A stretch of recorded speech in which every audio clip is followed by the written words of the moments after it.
जय हिंद दोस्तों। कॉकरोच जनता पार्टी के संस्थापक अभिजीत दीपके के विदेशी फंडिंग को लेकर के बहुत बड़ी चौंकाने वाली खबर सामने आ रही है और सुप्रीम कोर्ट के तरफ से भी कॉकरोच जनता पार्टी को बहुत ही तगड़ा झटका लगा है। जब से दोस्तों जंतर मंतर पे कॉकरोच जनता पार्टी का विरोध प्रदर्शन शुरू हुआ, उसके बाद से कॉकरोच जनता पार्टी के विदेशी फंडिंग को लेकर के तरह तरह की बातें लोगों ने करनी शुरू कर दी और तरह तरह के चौंकाने वाले खुलासे भी हुए। लेकिन जो अभी खुलासा हुआ है अभिजीत दीपके की विदेशी फंडिंग को लेकर के, ये अभी तक किसी भी न्यूज़ चैनल पे इस तरह की बातें नहीं करी जा रही है। लेकिन मैं आपको बता दूं कि जो बातें पता चली है उससे कॉकरोच जनता पार्टी में हड़कंप मची हुई है, क्योंकि लोगों ने अभिजीत दीपके को एक आइडल मान चुका है और कहीं ना कहीं अभिजीत दीपके को लेकर के इस तरह की सवालें बहुत सारे सवालों को खड़ा करती है। और ये खुलासा और किसी ने नहीं, ये खुलासा अमित तिवारी आरटीआई कार्यकर्ता ने बहुत ही चौंकाने वाले खुलासे और बहुत ही चौंकाने वाले दावे और बहुत ही चौंकाने वाली जांच की मांग जो करी है, उससे कॉकरोच जनता पार्टी के बीच में हड़कंप मची हुई है। तिलचट्टों में हड़कंप मची हुई है कि कैसे इस आरोप से बाहर निकले, क्योंकि सवाल तो जनता पूछेगी और बार बार पूछेगी कि आखिर इतने बड़े लेवल पे विदेशी फंडिंग हो रहे हैं, इतनी फैसिलिटी कहां से आ रही है कॉकरोचों को, इतनी फैसिलिटी कहां से मिल रही है तिलचट्टों को। लोग सवाल पूछ रहे हैं, इसका जवाब न तिलचट्टों के पास है न कॉकरोच के मुखिया अभिजीत दीपके के पास है। जो अमित तिवारी है आरटीआई कार्यकर्ता ने साफ तौर पे अभिजीत दीपके के ऊपर सवाल खड़ा किया, उनके ऊपर सवाल उठाया। कॉकरोच जनता पार्टी के ऊपर अमित तिवारी ने सवाल खड़े किए और बहुत ही तीखे तीखे सवाल खड़े किए। सबसे बड़ा सवाल जो शुरू से उठ रही है कि आखिर कॉकरोच जनता पार्टी के संस्थापक अभिजीत दीपके विदेश में पढ़ाई किए, आखिर कैसे किए, किसने इनको फंडिंग दिया, ये सवाल अमित तिवारी आरटीआई कार्यकर्ता ने उठाया और इसका जवाब किसी भी कॉकरोच में हिम्मत नहीं है कि वो सामने आकर के ये कह सके कि हमारा जो सोर्स ऑफ इनकम था वो ये था, हमने विदेश में पढ़ाई करी, इससे लोगों को क्या दिक्कत है। लेकिन अभिजीत दीपके जो हैं वो सामने आते हैं, उन्होंने सवाल का जवाब दिया, लेकिन क्या दिया उसको सुन करके आप खुद शॉक हो जाएंगे, मैं बताऊंगा आपको। लेकिन सबसे पहले यहां पे अमित तिवारी ने एक बड़ा सवाल खड़ा किया कि आपको बताना पड़ेगा कि आपने विदेश में जो पढ़ाई करी इसके सोर्स ऑफ इनकम क्या है और पैसा कहां से आया, किसने दिए आपको पैसे विदेश में पढ़ाई करने के, इसका जवाब दीजिए। अभिजीत दीपके, अमित तिवारी आरटीआई कार्यकर्ता ने यह सवाल खड़े किए। जो अभिजीत दीपके के पिता हैं भगवान राव दीपके, वो एक रिटायर्ड सरकारी कर्मचारी हैं दोस्तों। और अब यहाँ पे अमित तिवारी ने, आरटीआई कार्यकर्ता ने अभिजीत दीपके के परिवार की आर्थिक संपत्ति की जांच की मांग कर दी है कि आखिर अभिजीत दीपके के जो पिता है भगवान राव दीपके, आखिर ये सरकारी रिटायर्ड कर्मचारी थे तो कैसे इन्होंने विदेश में पढ़ाई करवाई अपने बच्चे की, अपने लाडले की। ये सवाल का जवाब देना पड़ेगा अभिजीत दीपके को।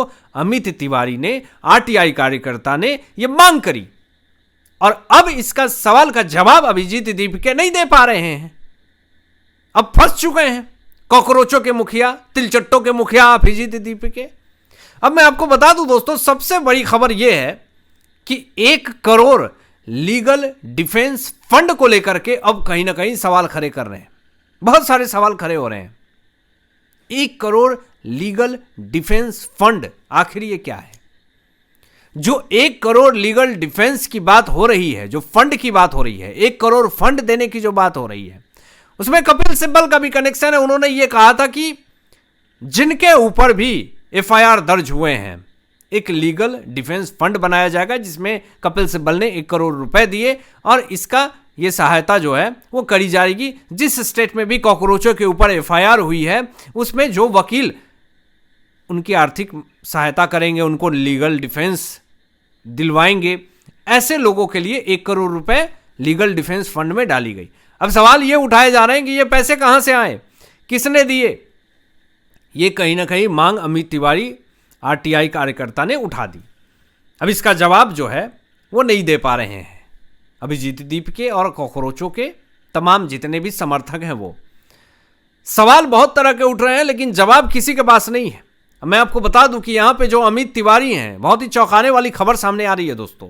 आरटीआई कार्यकर्ता अमित तिवारी ने सबसे पहले तो चुनाव आयोग और दूसरी सरकारी एजेंसियों से जांच की मांग करी है कि आखिर अभिजीत दीपके की विदेशी फंडिंग को लेकर के आखिर क्या सच्चाई है, इस बारे में खुलासा करें, पूरे देश और दुनिया को बताएं कि आखिर जो ये जेनजी को भड़काने की कोशिश कर रहे हैं, जो भारत देश के अंदर आतंक फैलाने की कोशिश कर रहे हैं, सबसे पहले तो अभिजीत दीपके के ऊपर कार्रवाई होनी चाहिए। क्योंकि अभिजीत दीपके ने जो देश के अंदर आक्रामकता फैलाने की कोशिश करी है, जो देश के अंदर माहौल खराब करने की कोशिश करी है, इससे कहीं ना कहीं इनके ऊपर सख्त से सख्त कार्रवाई होनी चाहिए। अभिजीत दीपके सामने आते हैं और अपने डिफेंस में बयान भी देते हैं।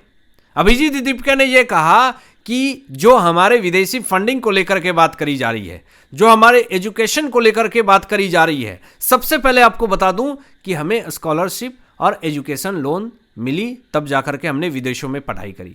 लेकिन अब सवाल इंटरनेट के ऊपर ये उठाए जा रहे हैं कि एजुकेशन लोन को लेकर के, स्कॉलरशिप लेकर के एक भी डॉक्यूमेंट अभिजीत दीपके ने सोशल मीडिया पे नहीं दिखाया है।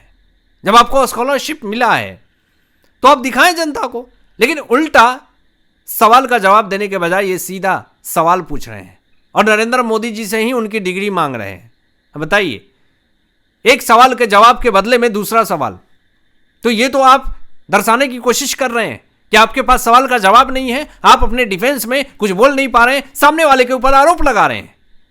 तो कहीं ना कहीं दोस्तों मैं आपको बता दूं कि यहां पे बड़ी खबर यह भी आई है कि हो सकता है कि अभिजीत दीपके के ऊपर विदेशी फंडिंग को लेकर के जो आरोप लग रहे हैं, सरकारी जांच भी हो सकती है, सूत्र दावा कर रहा है।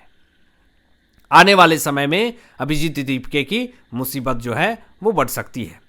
दूसरी बड़ी चीज दोस्तों ये आ रही है खबर सुप्रीम कोर्ट से कॉकरोच जनता पार्टी को लेकर के, और इस खबर ने पूरी तरीके से कॉकरोचों को हिला करके रख दिया है। तिलचट्टों में हड़कंप मच गई है। सबसे पहले मैं आपको बता दूं कि कॉकरोच जनता पार्टी का विरोध प्रदर्शन होता है नीट पेपर लीक मामले में जंतर मंतर पे, और युवाओं के ऊपर दिल्ली पुलिस की कार्रवाई होती है, और फिर उसके बाद मामला सुप्रीम कोर्ट में पहुंच जाता है।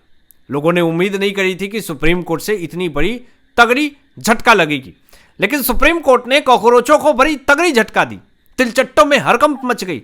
और मैं आपको बता दूं कि हमारे chief justice of India Suryakant ji ने जो स्टेटमेंट दिया है, बहुत ही सुलझे तरीके से स्टेटमेंट दिया है, क्योंकि चीफ जस्टिस ऑफ इंडिया को अब बड़ी गलानी हो रही है कि मैंने जो ये बात कह दी कि भारत में जो बेरोजगार युवा हैं वो कॉकरोच की तरह हैं, इसी स्टेटमेंट पे पूरा बखेरा शुरू हुआ, जिसमें चीफ जस्टिस ऑफ इंडिया ने साफ तौर पे ये कहा, युवाओं के समर्थन में कहा कि ज़्यादा सख्ती से मामला और बिगड़ सकता है। अगर युवा भटके हुए हैं तो उनको समझाना पड़ेगा। अगर युवा गलत काम कर रहे हैं, देश में आक्रामकता फैलाने की कोशिश कर रहे हैं, तो उनको सख्ती से नहीं, उनको प्यार से समझाना पड़ेगा। अगर सख्ती से आप उनके साथ पेश आएंगे तो मामला और बिगड़ सकता है। देखिए, पूरे कॉकरोचों को ये बयान दिया है, समझाया है, समर्थन में ये स्टेटमेंट दिया है, लेकिन अगर युवा नहीं समझेंगे तो फिर ये भी बयान दिया गया है।